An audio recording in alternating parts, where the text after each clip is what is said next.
All right, listeners, so you know how I'm always finding these kind of quirky health trends online.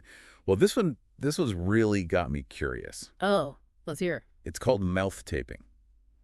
And yeah, I know it sounds a little out there, like taping your mouth shut at night, Hmm. but people are claiming all sorts of benefits, like less snoring, better sleep, even helping with ADHD in kids.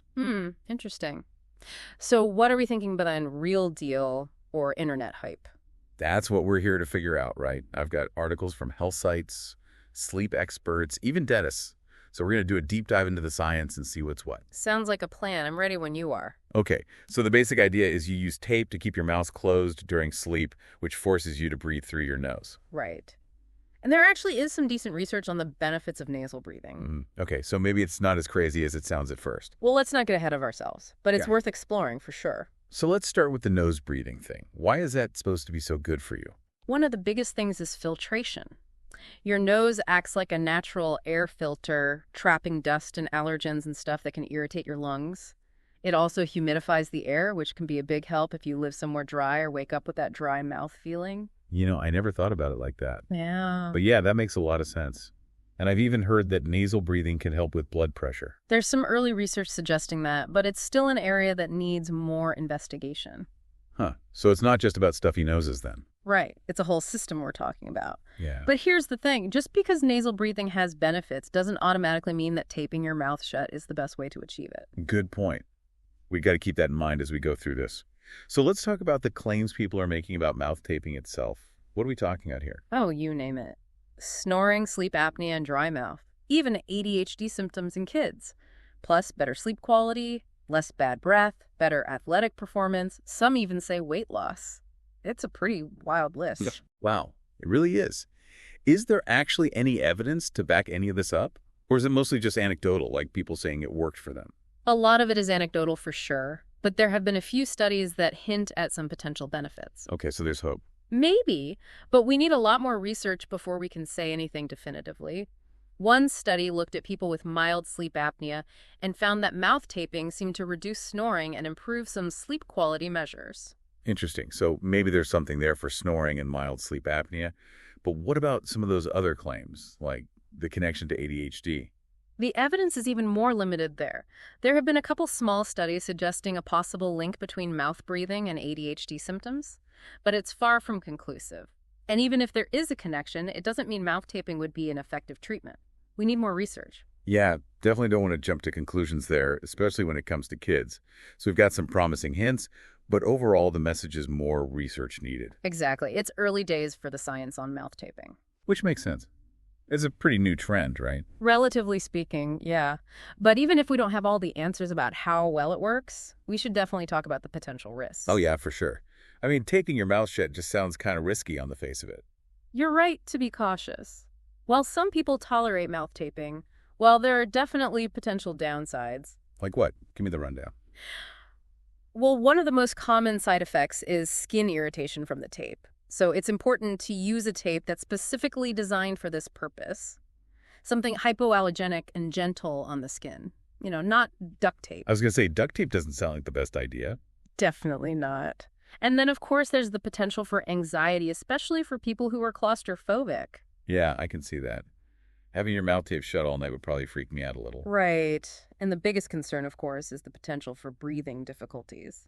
Especially if you can't breathe through your nose for whatever reason. Exactly. Like if you have a stuffy nose or allergies or anything like that, taping your mouth shut could be really dangerous. There's also the risk of choking if you vomit in your sleep and can't open your mouth. Oh, wow. Okay, that's definitely something to consider. So before we even get into whether mouth taping actually works, it sounds like talking to your doctor first is absolutely crucial. Couldn't agree more. A doctor can assess your overall health and help you figure out if mouth taping is even a good idea for you. Okay, so that's our disclaimer, folks. Talk to your doc before you try this at home. What about people who have sleep apnea? Is mouth taping ever recommended for that? Sleep apnea is serious business. It needs professional diagnosis and treatment. While there's been some research on using mouth taping along with other therapies like a CPAP machine, it's not something to mess around with on your own. So no DIY mouth taping for sleep apnea. Got it. What about if you just want to break the habit of mouth breathing? Are there any safer alternatives to try? Definitely. Some simple lifestyle changes can make a difference, like losing weight if you're overweight, avoiding alcohol before bed, and sleeping on your side. There are also nasal strips that can help open up your nasal passages. And treating allergies can help too. Right, those are good points. Sometimes the simplest things can be the most effective. But I'm still curious, do sleep experts generally support the idea of mouth taping? Or are they more on the skeptical side? It's kind of complicated, actually. There isn't really a consensus among sleep experts. Some are open to it as a tool for certain people, especially for mild snoring, or to encourage nasal breathing. Others are more cautious, highlighting the risks and the lack of solid research. So it sounds like the jury's still out on this one. Pretty much. It's a trend with some interesting potential, but we need to approach it with caution, do our research, and most importantly, talk to a healthcare professional. Solid advice. Well, this has been eye-opening for me. I never realized how much there is to learn about something as basic as breathing. Right. It's something we do without even thinking, but it turns out there's a lot going on beneath the surface. And while mouth taping might not be the answer for everyone, it's definitely got us thinking about the importance of nasal breathing and how we can optimize our breathing for better sleep and overall health. Absolutely. It's all about being mindful, listening to our bodies, and making choices that support our well-being. Well said. Okay, so we've talked about the why. Now I think it's time to get into the how of mouth taping. If you are considering trying this, what are the things you absolutely need to know before you stick that tape on? All right, so let's break it down. First things first, you want to make sure you're using the right kind of tape. Okay, so not duct tape. Got it. What should we be looking for? You want something that's porous and hypoallergenic, so it lets your skin breathe and won't irritate it. There are tapes specifically designed for mouth taping. You can find them online or at some drugstores. Makes sense. Yeah. Anything else we should keep in mind when choosing a tape? Yeah, definitely think about the size and shape of the tape. You want something that's comfortable and won't interfere with your sleep. Okay, so we've got the right tape. Yeah. What's next? Prep your lips. You want to make sure they're clean and dry. And it's a good idea to moisturize them before you apply the tape. This will help prevent irritation and make it easier to remove the tape in the morning. Good tip. I'm already feeling kind of dry just thinking about it. And here's a really important one. Start with short daytime trials. Wait, really? Like just tape your mouth shut while you're awake? Exactly, just for a few minutes at a time. This will help you get used to the feeling and make sure you can tolerate it before you try it overnight. That's actually a really smart idea. I wouldn't have thought of that. And of course, if you feel any discomfort or have any trouble breathing, stop immediately. Yeah, that's a no-brainer. Okay, so we've done our daytime trials and we're ready for the real deal. What's the best way to apply the tape at night? Keep it simple. A small strip vertically over the center of your lips is usually enough. You don't need to wrap your whole mouth. Less is more, huh? Exactly. And when you're ready to remove the tape in the morning, do it gently. Wash your face with warm water, and the tape should come off easily. All right, so we've got the tape, the prep, the application. But what about the big question? Does it actually work? Well, like we talked about earlier, the research is still pretty limited, but there have been some studies that suggest mouth taping might be helpful for certain things, like reducing snoring and improving sleep quality in people with mild sleep apnea. But we still need more research to confirm those findings. Absolutely. We're not saying mouth taping is a miracle cure, Yeah. and it's definitely not for everyone. Right, it's not a replacement for professional medical advice or treatment. Exactly. So if you're having any serious sleep issues or health concerns, talk to your doctor. Always good advice. So let's say someone has tried mouth taping and it's just not working for them. Or maybe they're not comfortable with the idea of taping their mouth shut. Are there any other options for encouraging nasal breathing? Definitely. There are other things you can try, like nasal strips, which can help open up your nasal passages. Those are the little sticky things you put on your nose, right? Yep. They can be helpful for some people. And addressing allergies can also improve nasal breathing. So if you're prone to congestion, talk to your doctor about allergy treatments. Good point. Sometimes the root cause of mouth breathing is something that can be treated medically. Right. And then there are things you can do during the day to retrain your breathing patterns. Like what? You can try exercises where you consciously breathe through your nose throughout the day. So basically just being more mindful of how you're breathing. Exactly. Yeah. And over time, this can help you develop a habit of nasal breathing even when you're asleep. Interesting. So it's kind of like training your body to breathe the right way. Pretty much. And it's Okay. a much gentler approach than mouth taping. Makes sense. Yeah. Okay, so we've covered a lot of ground here about the how-tos and the alternatives to mouth taping.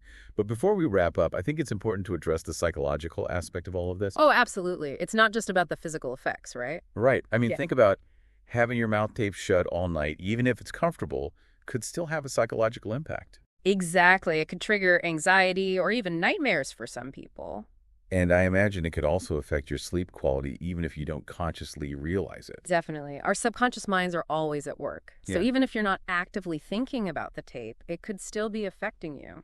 So it's not just about whether mouth taping is physically safe and effective, but also about how it makes you feel mentally and emotionally. Absolutely. It's about finding what works for you, both physically and psychologically. And maybe for some people that's mouth taping. And for others, it's something else entirely. Exactly. The key is to listen to your body and your mind and make choices that support your overall well-being. Well said. Okay, so we've talked about the science, the potential benefits and risks, the how-tos and the alternatives.